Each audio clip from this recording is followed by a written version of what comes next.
Small and medium-sized businesses are feeling the burn as inflation runs rampant through economies around the world. Small business owners have had to persevere and adapt to the disruptions and distortions brought on by the COVID-19 pandemic. And when it seemed we were coming out of that, the Russia-Ukraine war hit and further pushed back recovery and slowed down the global economy. All of this makes it an especially tough time for SMEs that account for 96% of businesses in Nigeria and 84% of jobs. There are an estimated 39.65 million micro, small, and medium-scale enterprises in Nigeria and about 44 million in sub-Saharan Africa. My guest on the impact is Mena Emo. She's the managing director of CCCA, a scent marketing and home fragrance business that's based here in Lagos, Nigeria. Mena, welcome to Business Edge. Thank you so much for joining us. Thank you for having me. So, Mena, let's start with the pandemic, because it seems to have been like there's a rolling situation happening from the pandemic to the Russia-Ukraine situation, and businesses are really struggling to catch their breath. So let's start from that. How did the pandemic affect your business? I mean, how didn't it affect anybody's business? It was quite a traumatic experience, I think, for a lot of businesses. I remember specifically we had, as a business, ordered a lot of stock, and I envisioned that we would sell it off. And then the pandemic hit and it was like, okay, this isn't really happening. What are we now meant to do? And it meant we had to restructure and do a lot of pivoting. The pandemic really made people quite, quite careful about how they spent their money. And since we're not like an essential business, we're more of a luxury brand. It meant that people weren't really coming to buy fragrances for a while. And so we couldn't really scale or move. But since then, we have definitely seen improvements in the market for sure. Okay, so improvements were coming. We all seem to think, okay, COVID is over, lockdowns are off. I can plan that vacation now that I've been putting on hold for 2 years. But then the Russia-Ukraine crisis started. And I think for many of us, we saw it as a distant conflict. But what was your first inkling as a business that this Russia-Ukraine crisis was also going to, unfortunately, have a negative impact on you? For us, it was definitely that the majority of our supplies come from Europe. And so it meant that there were a lot of delays in terms of how quickly we could get our stock, how quickly we could get things transported to us in Nigeria. And yeah, I think we just saw in terms of things got a lot more expensive as well. And so I had to then raise my prices on the other end, which customers and clients don't like. They don't like it when you have to raise your prices. And so we experienced a lot of, I would say, backlash as well, in the sense that not a lot of people would want to support businesses that had to import products. But since then, as I said, we have seen an improvement.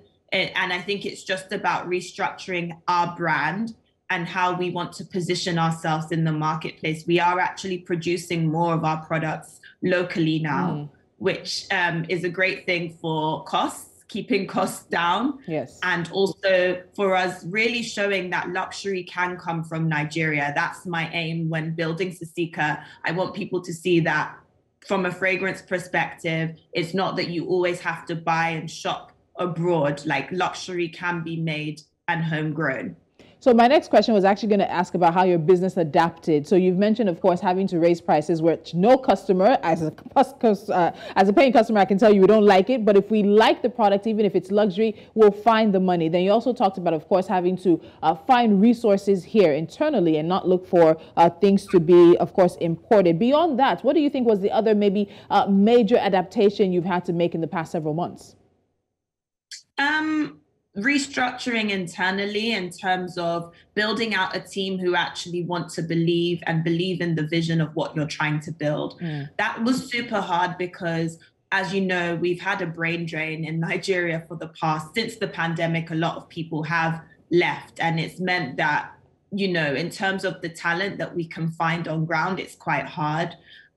Leadership has become of utmost importance for me in terms of building out a really solid team who understand what we're trying to do and want to come along for the journey of where the vision is going. And so I think that's one of the major changes and the major shifts that I've seen in the past year in terms of building a really great team, people who believe in what we're trying to do and actually want to work in the business and in the industry. Scent and fragrance is a growing industry worldwide.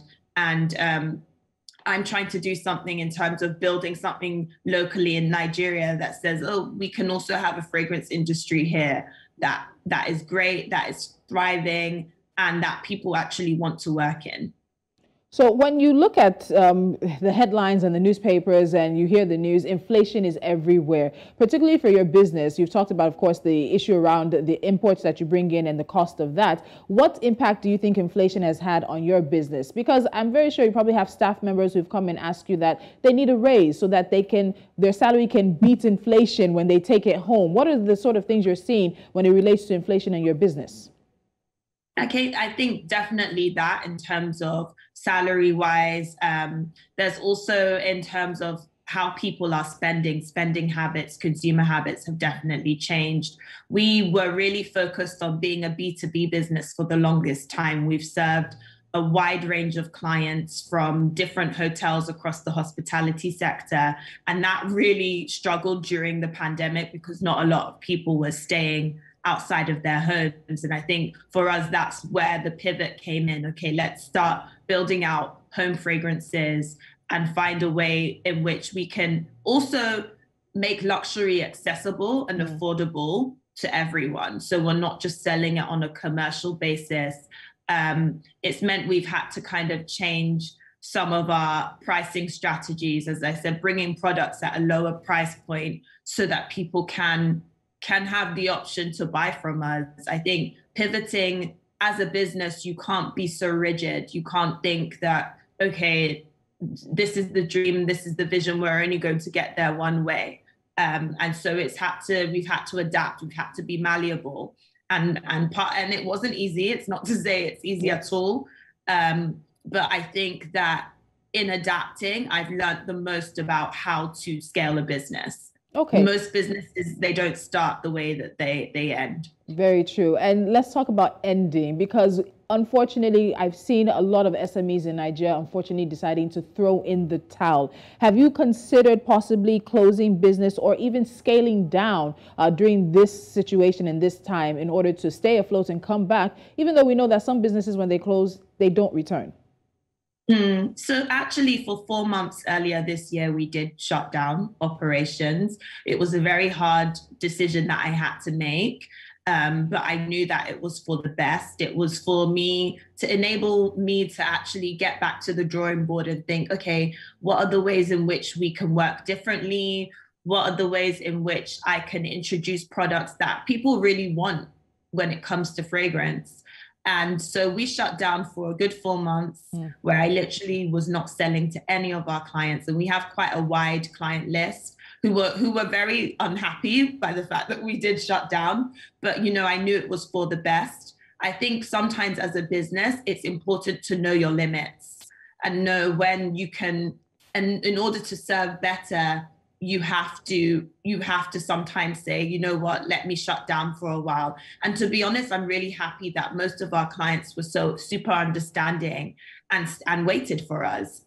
When you have something that you're bringing of value to the market, no one can take that away from you. And so if you do need to make an executive decision to say, I want to take a break for a while, it shouldn't be an issue as a business. I think sometimes as business owners, we put a lot of pressure on ourselves to overperform and over deliver. When sometimes that's definitely not the case. And so for me, I think in building a business, I want to keep it as real as possible.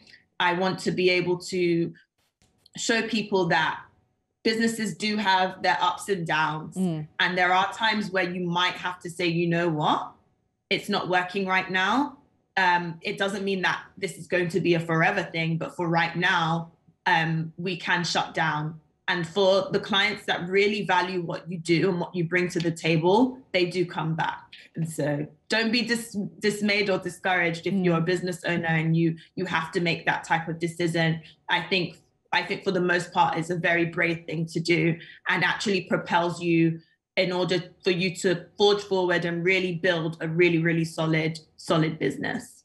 All right, Smena, I think that's a fantastic note to end on, because even from that 4-month shutdown, you've been able to rebound and you're looking to the future, even to scaling up and, of course, pivoting, learning the lessons from this situation. So we wish you all the best in your business endeavors. We'll be following very closely, and definitely thank you for joining us today. Thank you, Tolu. Have a great day. You too. Thank you so much, Smena. And small and medium-scale businesses are the backbone of not just Nigeria's economy, but Africa's economy as well. And these are trying times for many businesses across the continent. Some will make the decisions to close permanently, others temporarily, and others will decide to find their way through these times. If you have someone providing you a genuinely quality good or service, this is the time that you can support an African small business. You're watching Business Edge. When we finish, which is coming up right now, we're going to give you NC4 to watch.